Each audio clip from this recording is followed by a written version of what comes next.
Hare Krishna, and welcome to this week's virtual Sunday feast at the virtual home of Sri Sri Kishore Kishori. And on behalf of Srila Prabhupada, a big welcome. A few announcements of mixed nature today. So the first one is that I want to announce and share condolences for the family of Shailander Prabhu, whom I was informed departed last night. It was not COVID related. And I'm just going to share my screen for those of you because he was a very prominent face, especially in the Sunday Feast programs where many of us may be familiar with him in his services as part of the welcome and reception team. Let me see, give me a second while I share my screen. There. So he was also very active in the suburban outreach programs, so Bhakti Riksha programs, and he and his family alike were just very much a part of a fixture of that community. So our heartfelt condolences to his wife Ritika, as well as his two children, daughter Suhana, as well as his son Samir. So very grateful to him for his years of service, as well as his warm and friendly demeanor, and especially when we transition to Narasimha prayers, a request to everybody to please pray for him in his journey to Krishna, as well as that of the family who is no doubt experiencing an enormous void and sense of loss. So on that note, we'll turn it over to tonight's leader of Narasimha prayers, Krishangi, who will be accompanied also by her brother, Chaitanya. So thank you so much for taking on this service. I'll spotlight you and go on mute.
Thank you so much.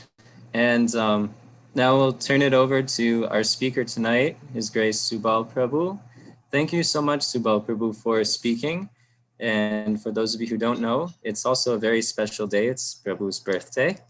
And so on this day, what a better way to celebrate than by hearing from him the wisdom that he's accumulated and really internalized in his journey in Krishna consciousness.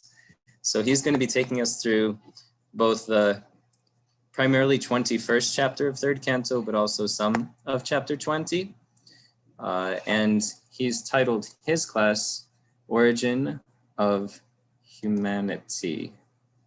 I'm sorry, Origin of Species. My apologies, there were different iterations. Origin of Species. Hare Krishna. Thank you, Yaswanandan Prabhu. And thank you, everybody, for being here. And actually, I'm saddened to hear the news of the passing of such a nice devotee. And my heart goes to the family, and especially to the children, because they were my students, Madanga students. So it's a very sad news. But for someone who is remembered with such fondness, by the community of devotees, there's assurance of being very close to Krishna now in their journey.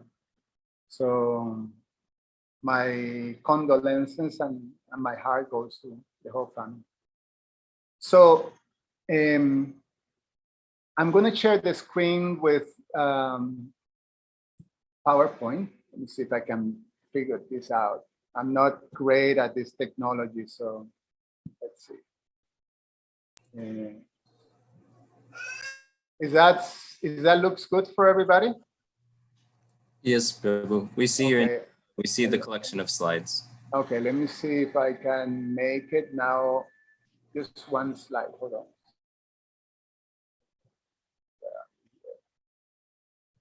Give me a moment. Okay. Slideshow. Okay. Oh, now I don't see you. We see your slide and we see you. But I don't see you. I turned my Nice to camera off. Let me see. No, it's like my slide is taking the whole screen.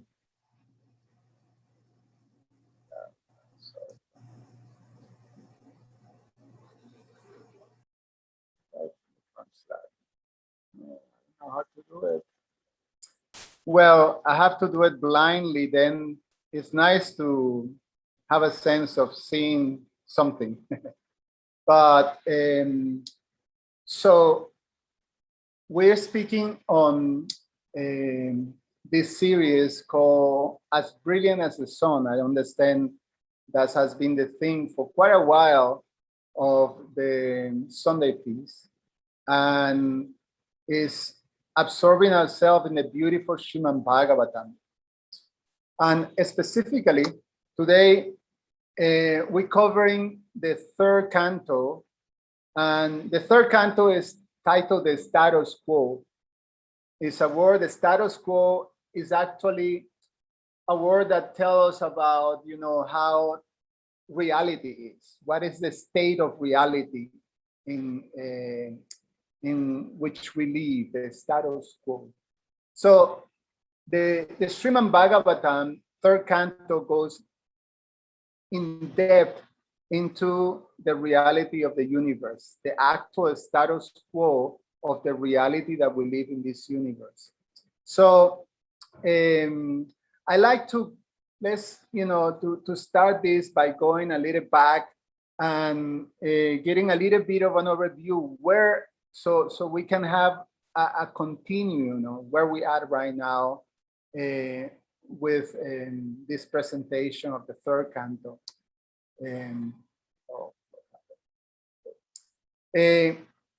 The chapters that we're going to cover today are chapter 20 and 21. The chapters are entitled The Conversation Between Maitreya and Vidura, and the conversations between Manu and Kardama. And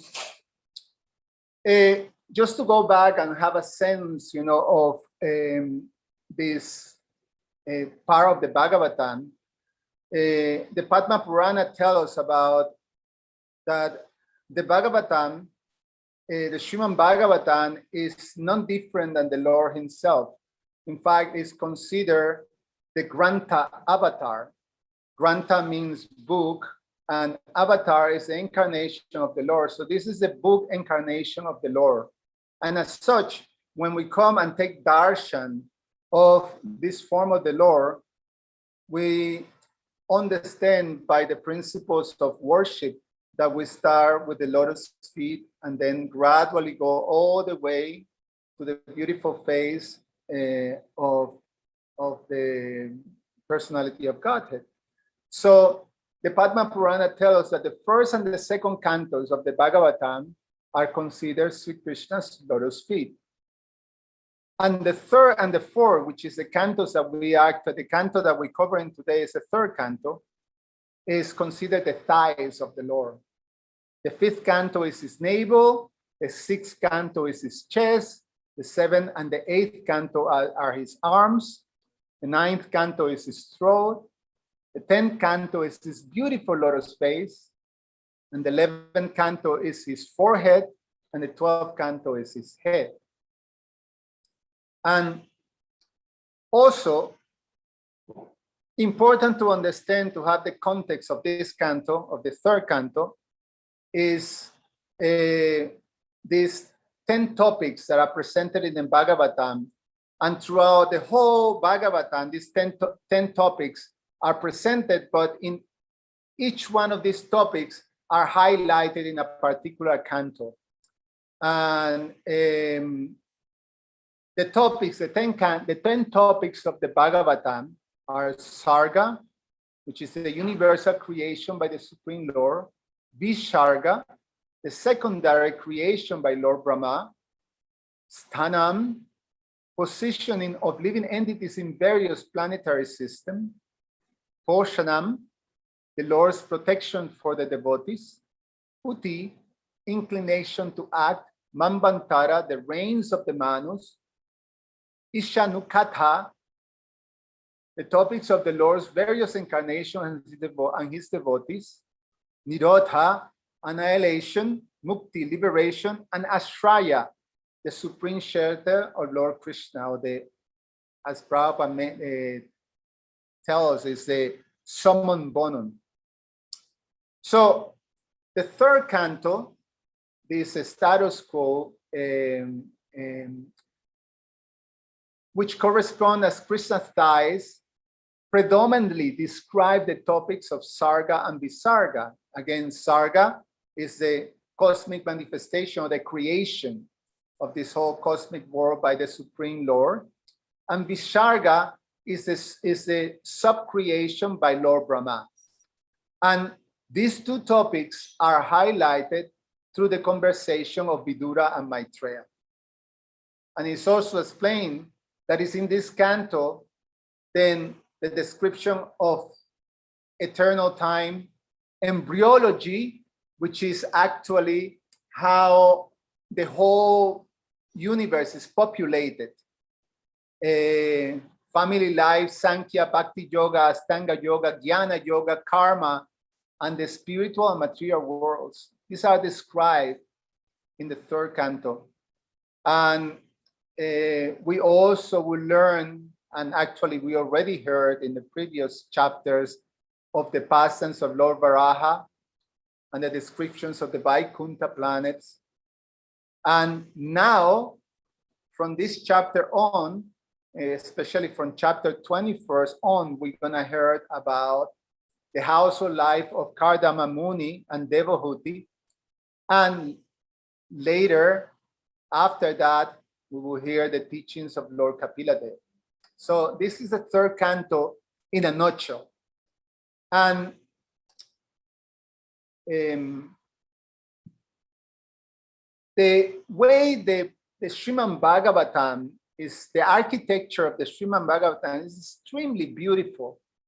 Is the way, the basis of this architecture is an interwoven of different conversations and stories of the meetings of great personalities in the history of the universe. And they're so beautifully interconnected, and they flow like a beautiful tapestry.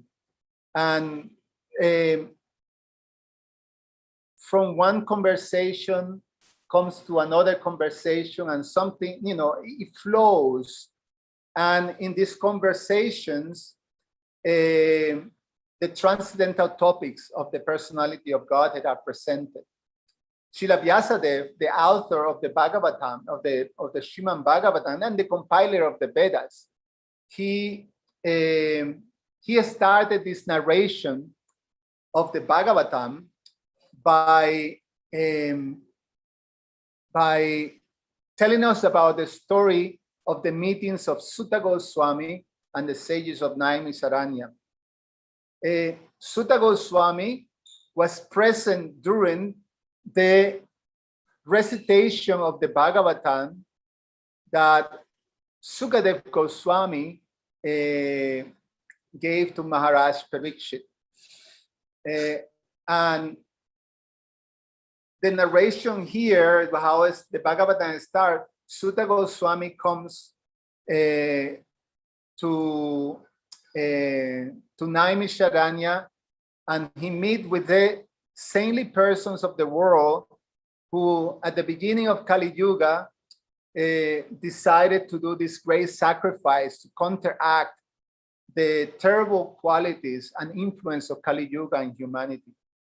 So immediately they started to ask Suta Goswami these very 6 relevant questions. And the questions about what is the most beneficial activity for human beings so they can be happy.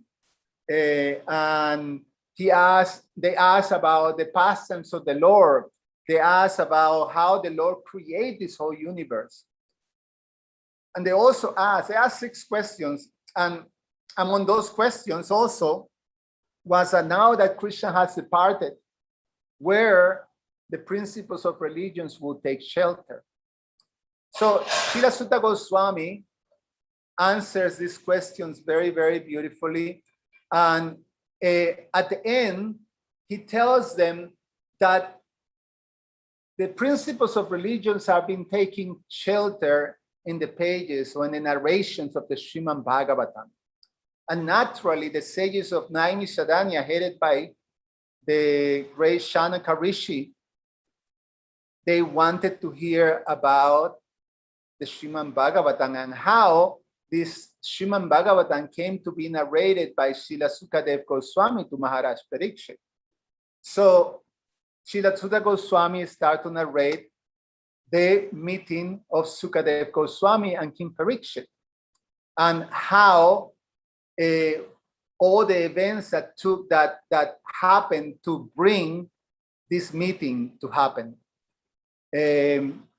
Maharaj Pariksit was cursed to die in 7 days, and he was such a great personality that during this time in which he was preparing himself for that to die, the greatest personality of the universe, they came to be with him, and they recognized Sukadeva Goswami as the suitable person to take Maharaj Pariksit to assist him to prepare himself for this ultimate test of death.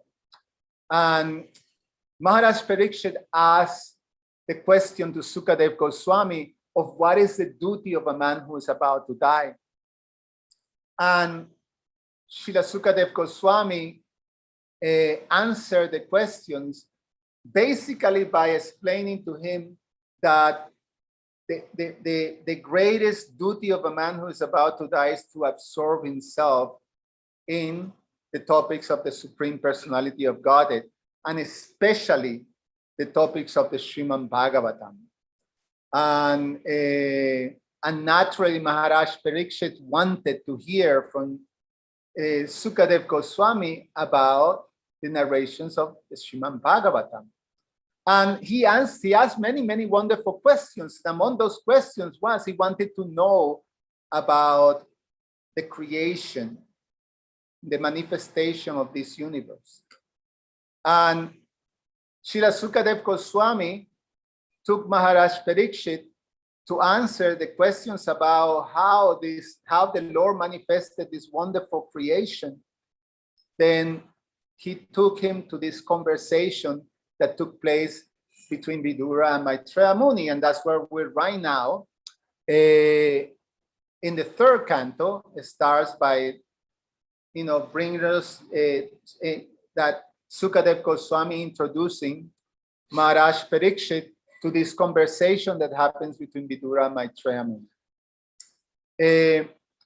Vidura is one of the great characters of the Mahabharata.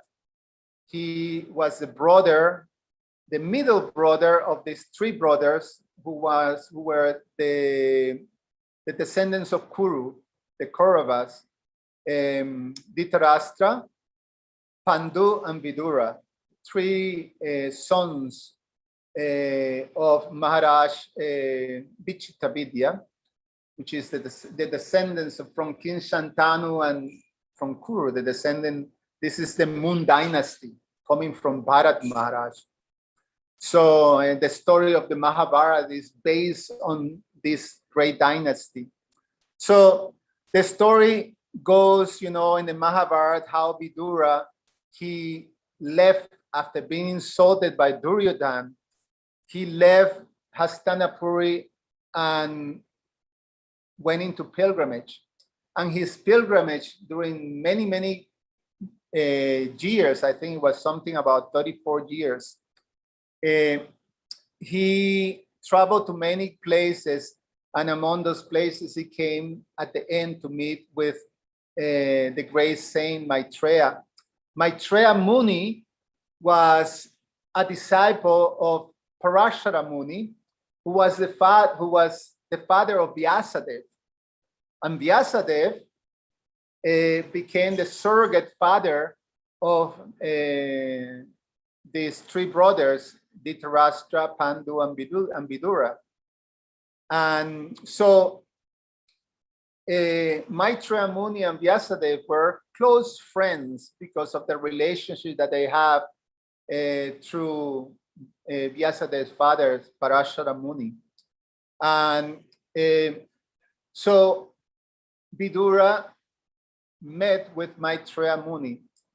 And the first questions that Vidura asked to Maitreya Muni was, please tell me about the Lord's creation, how the Lord manifests this whole cosmic manifestation, this universe.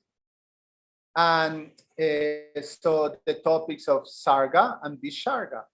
And this is a very fascinating thing. It's a very fascinating point.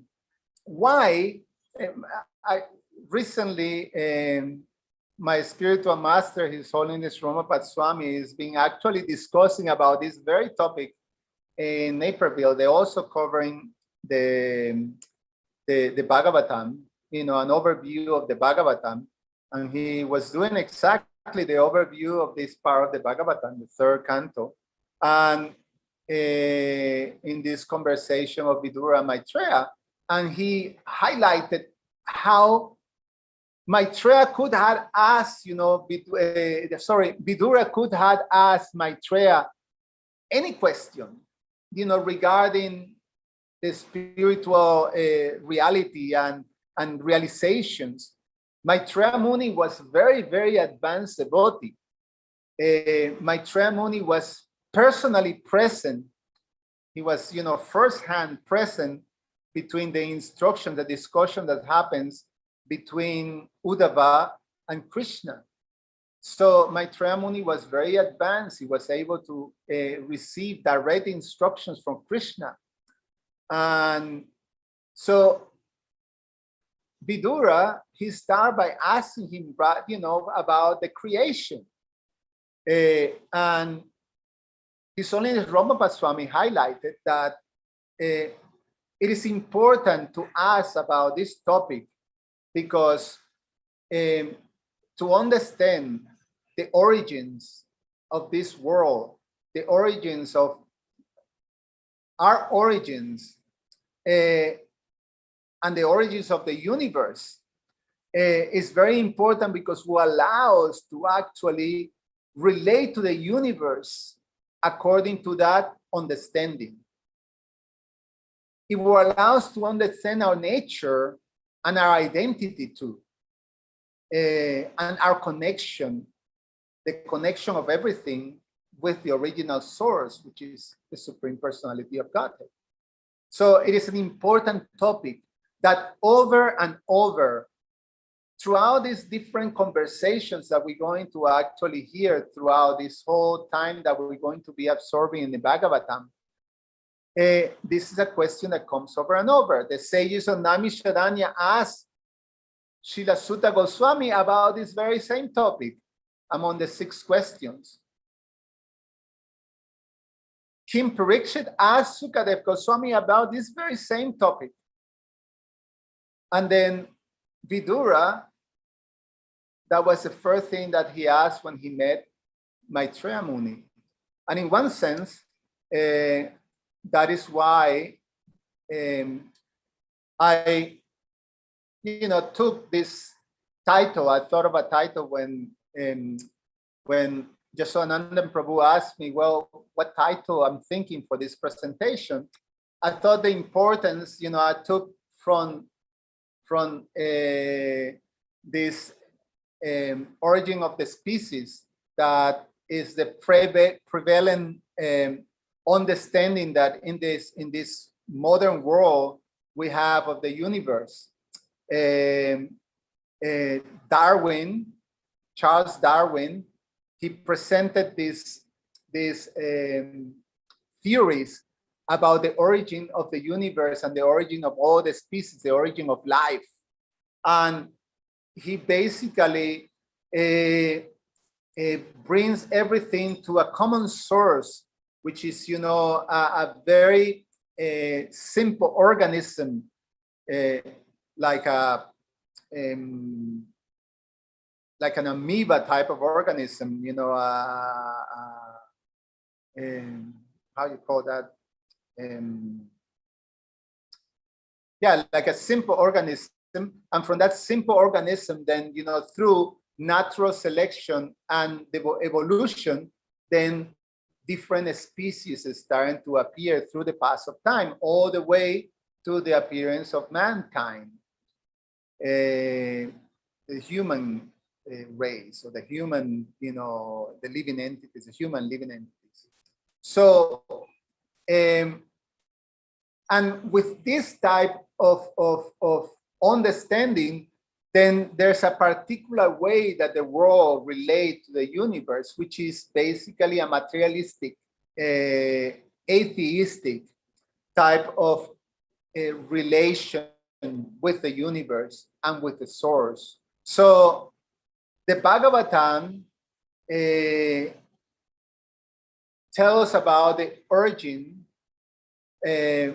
from or the perspective of the Bhagavatam is actually how the universe was created and started and coming by the Supreme Personality of Godhead, and also by design. So it's designed by the Lord. He created the elements and he empowered Brahma to basically, produce or assemble the whole universe. So the origin of the species from the knowledge of the Bhagavatam then is what we're diving right now, especially in the third canto, is highlighted, this Sharga and Visharga. So the third canto, then Srila Maitreya Muni start to narrate, how the Lord create all the elements, how all the elements are manifested, and how basically the blueprint of this universe he gave to Brahma. He gave that knowledge to Brahma from within the heart. So he empowers Brahma to assemble the whole universe. He gave the ingredients and he gave the knowledge and the blueprint of how to put together the whole universe. And Lord Brahma, after many thousands of celestial years of meditating and preparing himself, he started the task of assembling the universe. So this is the part that is called Visharga. And so the first thing that Brahma does is that he, from his own self, he start to manifest, songs that will assist them in the fulfillment or the creation of the assembly of this material world. So he first create or assemble all the planetary systems, and now for the task of filling the planetary systems with living entities, then he create the first sons of Lord Brahma are the Four Kumaras, and he asked these sons to please a system by creating progeny, to populate the universe with living entities. But the four Kumaras declined.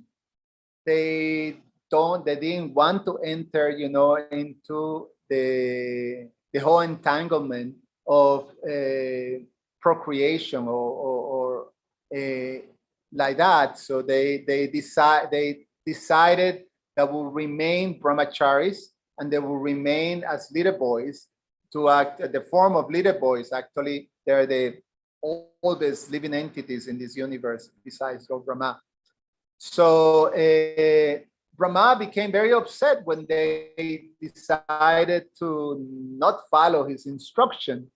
And from the anger of Brahma, then Lord Shiva appeared. And then Lord Brahma manifested from his body 10 sons.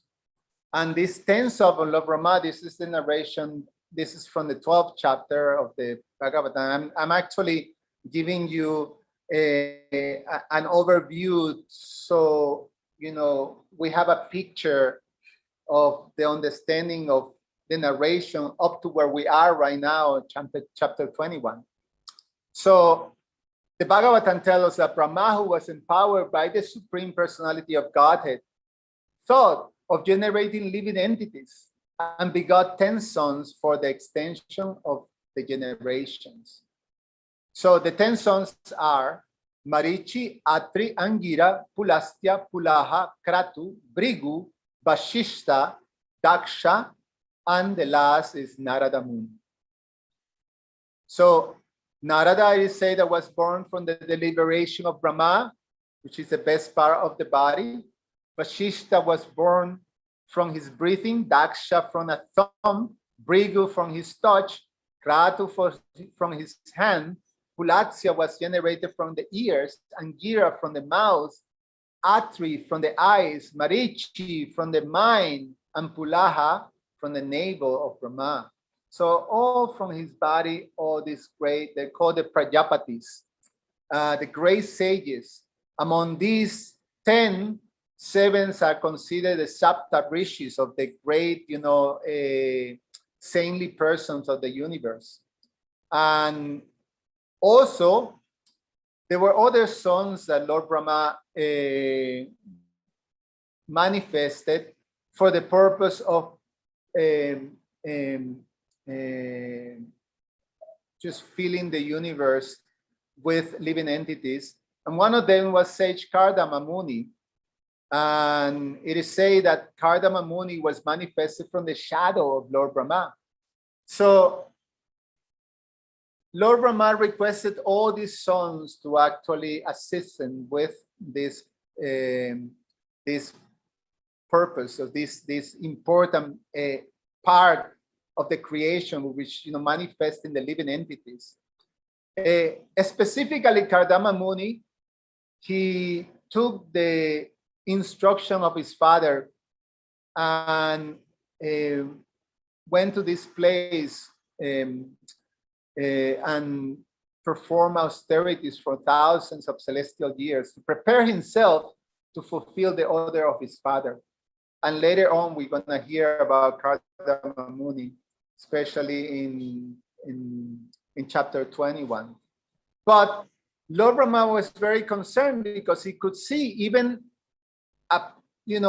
having all these very qualified sons, still the population of the universe was going very slow. So thinking like that, he manifested this couple, a son and a daughter, Swayambhuva Manu and Satarupa. And when we say a son of a daughter, they actually became a couple. So it's not that the brother here married the sister, like, in our reality, but they were manifestation of the body of Lord Brahma. So the actual manifestations of Lord Brahma. I read here, this is what the Bhagavatam said. Brahma thought to himself, alas, it is wonderful that in spite of my being scattered all over, there is still insufficient population. throughout the universe. There is no other cause for this misfortune but destiny. While he was thus absorbed in contemplation and was observing the supernatural power, two other forms were generated from his body. They're still celebrated as the body of Brahma. The two newly separated bodies united together in a sexual relationship. Out of them,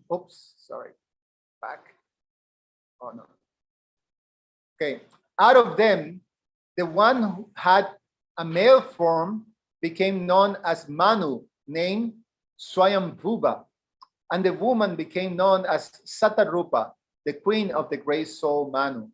So Manu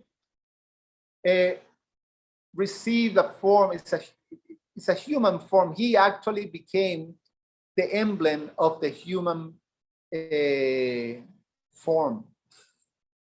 And we can understand the relationship of the word man with the word Manu.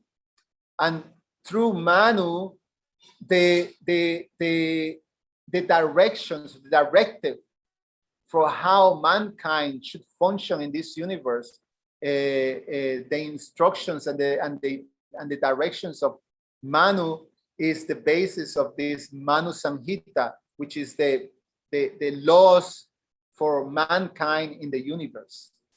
So through the connection of the unification of this of Swayambhuva Manu and Satarupa, then they're from their descendants, the whole basically population of living entities in the universe became manifested from their descendants. So they're very important personalities, and so Vidura specifically in chapter 20 asks about this. In chapter 21, I'm sorry, asks about the descendants of Swayambhuva Manu and Satarupa.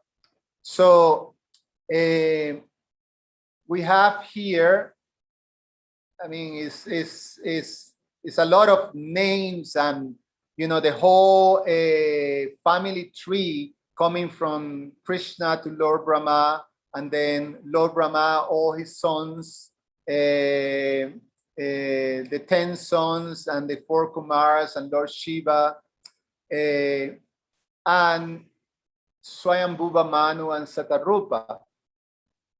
So, but it's from Swayambhuva Manu that basically the whole thing becomes populated. So, when we come closer to the descendants of Swayambhuva Manu in chapter 21,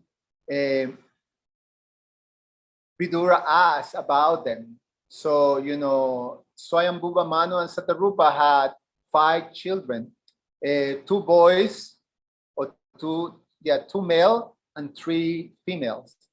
The 2 males was Priyavrata and Uttanapada. And the 3 girls was Akuti, Prasuti, and Devahuti.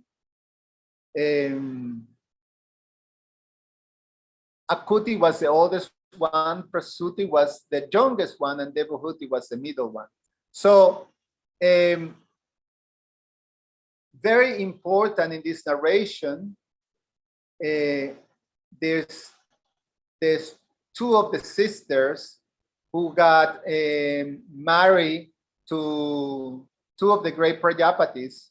One, Kardama, the sons of Brahma, Kardama Muni, and the other is Daksha. And through them, basically, the whole, the majority of the living entities that inhabit this world, from aquatics to plants to human society, they all become manifested. And in chapter 21, a great emphasis is given to the union of Kardama Muni and Devahuti, because their union brings about a very important manifestation of the Lord. One of the avatars of the Lord Kapila Dev.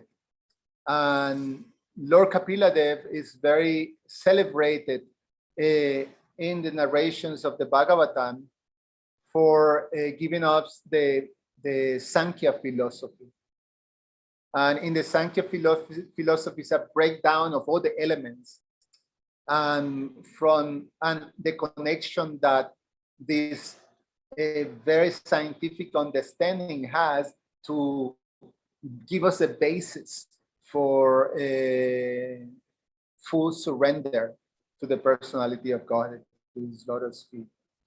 So the marriage of Kardama Muni and Devahuti is going to be the subject matter of the next few chapters, and we'll hear more about it. But specifically in chapter 21, we heard Kardama Muni, as I mentioned before, after receiving the instruction from his father, Lord Brahma. Check the time, we still have some time. He went for thousands of celestial years to perform these austerities. And through his austerities, he pleased the personality of Godhead, and the personality of Godhead personally appeared and gave his darshan to Kardama Muni and his blessings to Kardama Muni. And Kardama Muni, with folded hands, he asked the Lord for blessings. And the blessings that he asked, or the boon that he asked from the Lord, was to please make an arrangement for him to have a wife, so he can fulfill the order of his father, which was his purpose, to become, a Prajapati, to assist his father in populating the universe, which is quite fascinating, because there's this great pure devotee, perfect devotee, who is asking, right, to ask, for the lotus feet of the Lord. Like, we hear so many great devotees praying for the shelter of the Lord. He's asking him for basically to make an arrangement for his grihastha life.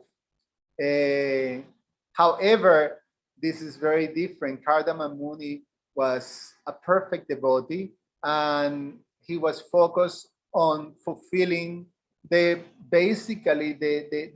purpose of the personality of Godhead in this universe. So he performed his service to the personality of Godhead perfectly, and so the Lord blessed him and told him that, yes, your marriage has been already arranged, and in few days the emperor, or the emperor Swayambhuva Manu will come to you and bring his daughter to you, Devahuti. And Devahuti is this most qualified girl, that, a pure personality. So their union will bring, the manifestation or the appearance of Lord Kapiladev. So it also, the union also have daughters, and celebrated daughters. One of them was Anusuya, who became the wife of Atri Muni, one of the original Shapta Rishis, the sons of Brahma. And Kala, another daughter of Devahuti and Kardama, became the wife of Marichi, the other Shapta Rishi. And the union between Marichi and Kala brought Kashyapa Muni. And Kashyapa Muni became, who was the son, in the line of Marichi. Kashyapa Muni married the daughters of Daksha, who, if we, as we learned, the different, this whole wonderful line or family tree, the daughters of Daksha were, Daksha has married the sister of Devahuti, the other daughter of Swayambhuva Manu and Satarupa, Prasuti, and he gave his daughters to Kashyapa Muni, Aditi, Diti, and also later he gave, another 15 daughters. And through all these daughters, these 17 daughters of Daksha and Prasuti, Kashyapa Muni had basically populated the whole universe with demigods and demons and so many other species, including the aquatics and the reptiles and birds and plants and the whole universe became actually populated by Kashyapa Muni and the 17 daughters of Daksha. So this is more or less an overview, was quite a tour throughout, what we have covered and where we at right now in the Bhagavatam. So I think it was quite a coverage. So I'm gonna stop here and we may have a little time. Let me see if I can get this.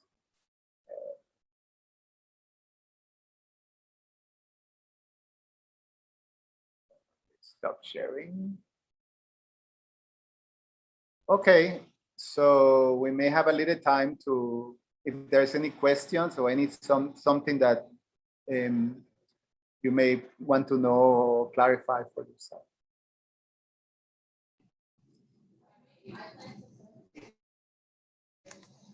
Hare Krishna, Subal Prabhu. Thank you for that. Especially that family tree was fascinating. Yes, yes. Just to kind of organize the different personalities, because it's just easy to person, but to really see it all together, it's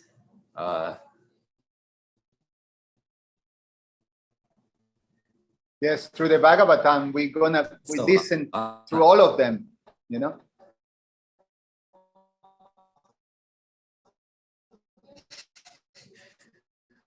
I think somehow or other your connection got frozen.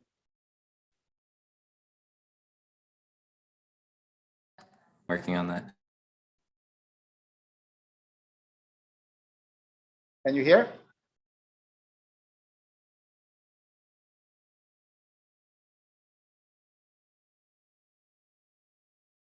It seems like this. Oh, I think you're muted according to this.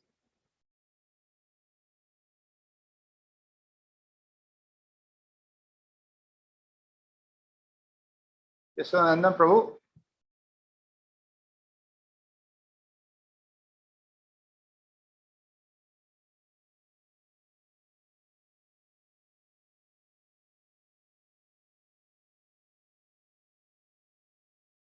Okay. We have a few participants. So if you don't have any questions, and then right now it's 6:26. I think we have till 6:30. Sorry, I did have one question though. Oh yeah, please. Sorry, I got my connection working. So when we're talking about origin of species and just kind of understanding how all this began, I guess as practicing devotees, how do you recommend we connect, let's say, that sense of heritage or lineage?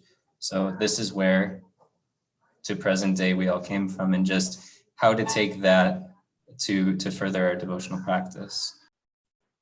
Yeah, it's the importance, like it's a principle for education, So we see that in all different forms of education, history becomes very important. because even, you know, in the modern education, you know, the secular education, you know, we study history, the history of a country, the history of mankind. And the obvious reason is that allows, you know, to understand, to define our identity, you know, so people become, you know, identify themselves from a particular country, from a particular culture. We also come to understand by connected to the origins, and how, you know, what we're supposed to do, and you know, also give us basically just give us a sense of identity. So specifically, the Bhagavatam allows to have, you know, the identity of the eternal relationship that we have with the personality of God. That's why it's such an important subject matter, and that's what is brought over and over by these great personalities. They discuss. They don't necessarily go and ask, you know, to do a narration of the Rasa Lila dance. You know, they could, but they don't. They want to know about, you know, these subject matters first, because the relevance that I have and the importance that I have, that in order to be able to relate and to understand and to be able to connect to the personality of Godhead, we have to have this clear. We have to have this connection with the source. And when that is settled, when we're, you know, we relate to the universe with that, you know, we relate to the universe as, you know, coming is the energy of Krishna. And when we understand, we also connected to Krishna as his energy. So it's all this interrelationship with Krishna at the center. And with that, you know, we can really sort of, you know, advance in Krishna consciousness when we have this clear. And so it is an extremely important subject matter. And, you know, sometimes it may be a little boring, just like, you know, I'm sure, at least I know I experienced that when I was going to my education in the world, you know, that history was not one of my favorite, you know, subject matters, because, you know, you have to, there's so many names and so many dates and so many things, it becomes a little boring, you know, and technical. And, you know, what is this? What is the relevance for all this past stuff in the present? But it's very, very important. It's very important to define, you know, our culture. You know, so for us, similarly, this Bhagavatam culture is a must. You know, that's why we are encouraged to study these first cantos very thoroughly to understand much later. Thank you so much, Subal Prabhu. Beautiful response.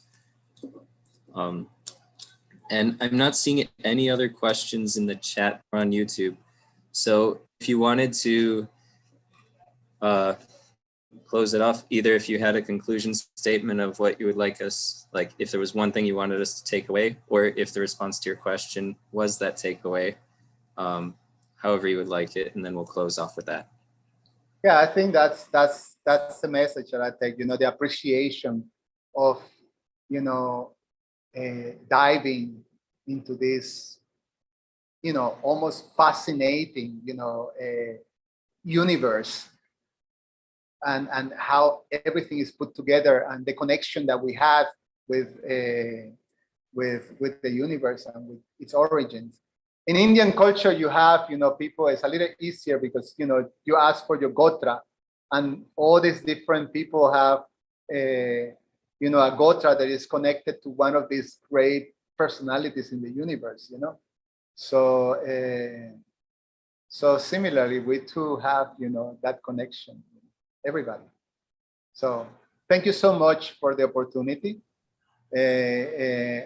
It's always very wonderful to have the chance, you know, to prepare and to absorb yourself in thinking, you know, about the subject matters, and then share it with devotees. And I'm very grateful for the opportunity and for the time that I spent with all of you. And And especially today, you know, it was the best gift. We can talk about a birthday thing. Thank you. Thank you so much, Subal Prabhu. Thus concludes our Sunday feast program for this week. Next week, we will continue on with chapter 22, and it will be given by Ajita Prabhu. Hare Krishna.